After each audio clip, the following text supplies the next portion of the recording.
Hi friends, happy Pride Month. Today I wanted to recommend a series of graphic novels with LGBT themes in them, which I think you will really enjoy. I love reading graphic novels and I read quite a lot of graphic novels with LGBT themes. As well, I recently posted a video where I talk about my favourite LGBT books and I deliberately excluded these graphic novels because I wanted to create a different video for them. So I hope you enjoy these. Some are more popular, some are lesser known, and what I'm going to do is I'm going to talk to you about the books, talk to you about the graphic novels. Meanwhile, I'm going to also play some footage of me flicking through the books because I think artwork is really important when it comes to graphic novels, and whether or not you'll agree with someone's art style can make or break when it comes to these kind of things. So that's my plan. I won't show you any more than the first 10 pages of each graphic novel because I don't want to give any spoilers away or accidentally reveal something that I shouldn't be revealing. So that's the format, that's the plan. I've got 5 to talk to you about today. I stuck to like ones I knew I could easily get my hands on to kind of show you the artwork, and also just ones that I feel quite strongly about and that stick with me.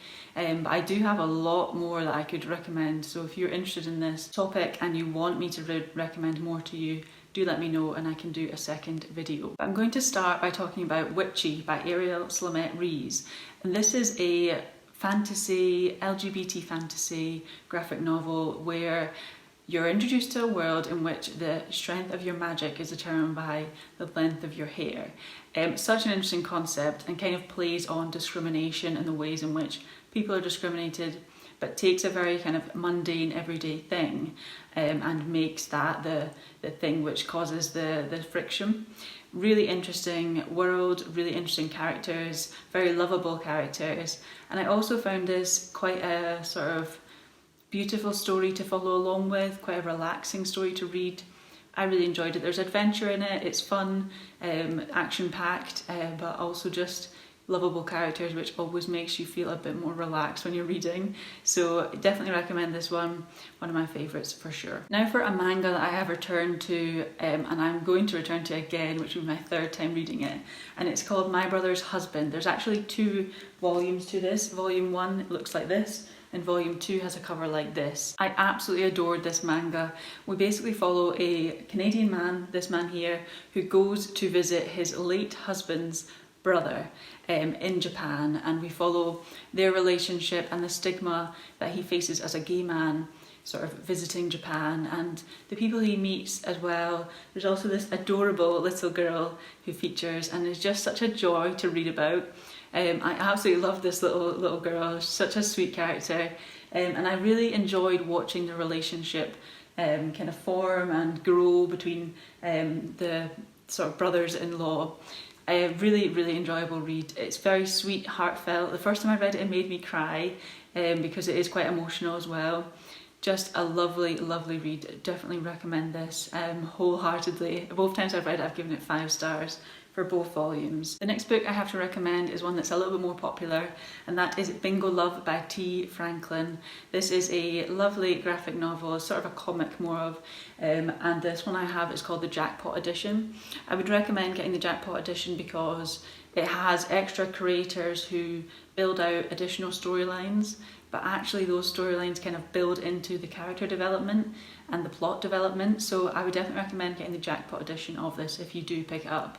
But it's really enjoyable. It follows 2 women who are living in, I think, 1960s America, and sort of start to kind of build a romance, but then they cannot be together. It's kind of forbidden love because they're not supposed to be together, these 2 women, and their families don't want them to be together. So they're sent to, I think, opposite ends of the country, or sent to live with different relatives so that they aren't together anymore. And then it follows them as they grow older and have families, and their sort of connection with each other and stuff like that, and it still maintains. So I thought it was lovely. I love to see the older characters represented in this, and yeah, I actually really enjoyed the artwork as well, the art style, especially T. Franklin's art style, which is the main, I think it's T. Franklin who does the art as well as the story, but definitely the main story was the one that I love the art style of especially.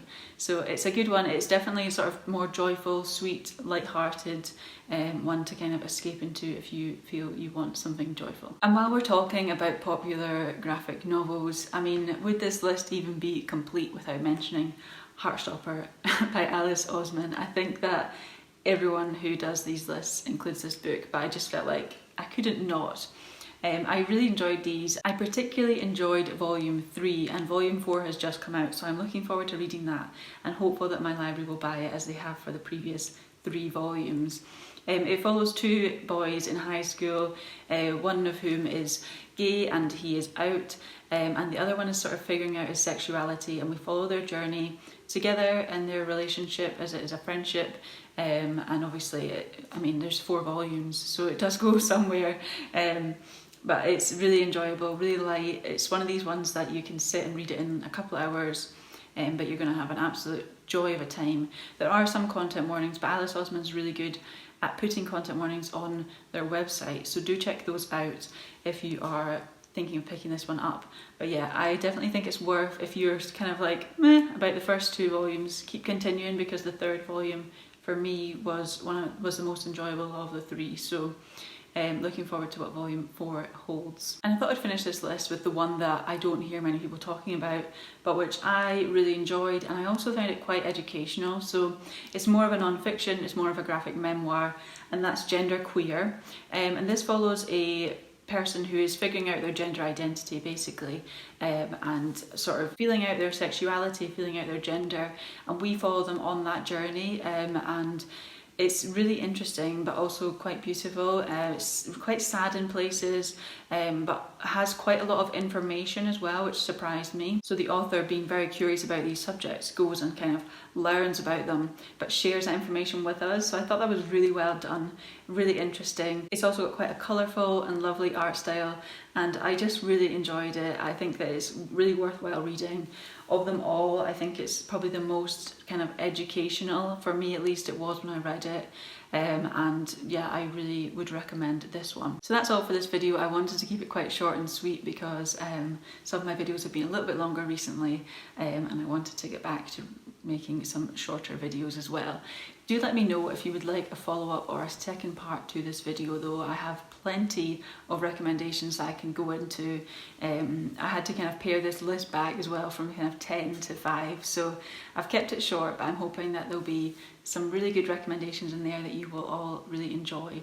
Let me know if you've read any of these, what you thought of them, and what other LGBT graphic novels or memoirs that you would recommend to me, or manga or comics. So let me know if there's anything you would recommend to me. I really love reading this kind of thing. But that's everything for this video. Thank you so much for watching, and I will see you again in my next one.